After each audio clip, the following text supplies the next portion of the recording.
Start of the Rohini ಮಾಡಿ ಅದು ಸ್ವಲ್ಪ ಇನ್ನು ಮಳೆ ಬರಲಿಲ್ಲ ಅಂದ್ರೆ ಬಾಡ್ತದಂತ ಅದು ನಾವು ಅಬ್ಸರ್ವ್ ಮಾಡ್ತಾ ಇದ್ದೀವಿ.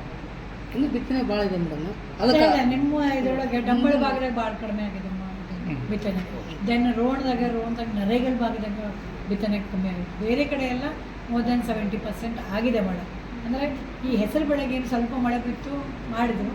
ಮತ್ತು ನಮ್ಮ ಕೃಷಿ ಹೊಂಡದಾಗ ಏನು ನೀರಿದೆ, ಸ್ಪ್ರಿಂಕ್ಲರ್ ಫೆಸಿಲಿಟಿ, ಬೋರ್ವೆಲ್ ಫೆಸಿಲಿಟಿ ಇದ್ದವರು ಸ್ವಲ್ಪ ಸಂರಕ್ಷಣಾ ನೀರು ಕೊಡ್ತಾಯಿದೆ.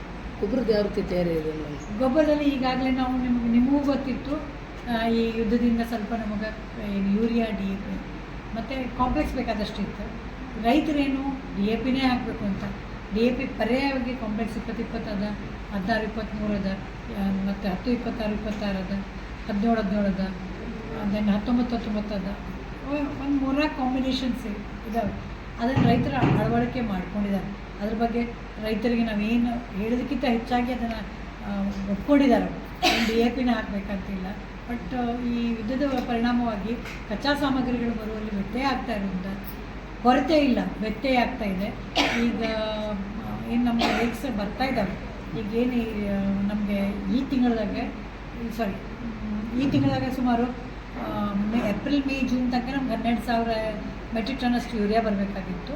ನಮ್ಗೆ ಹಿಂದಿನ ಬಾಕಿ ಅಂದರೆ ಮಾರ್ಚ್ ಎಂಡಿಗೆ ಇರುವಂಥ ಸ್ಟಾಕು ಪ್ಲಸ್ ಈಗ ಬಂದಂಥ 2 ತಿಂಗಳಲ್ಲಿ ಬಂದಂಥ ಸ್ಟಾಕು ಇವತ್ತು ಜೂನ್ 15 ತನಕ 16 ತನಕ ನಮಗೇನು ಸ್ಟಾಕ್ ಕಾಂಬಿನೇಷನ್ ನೋಡಿದಾಗ 12,000 ಇದೆ ನನಗೆ ಇದ್ದು.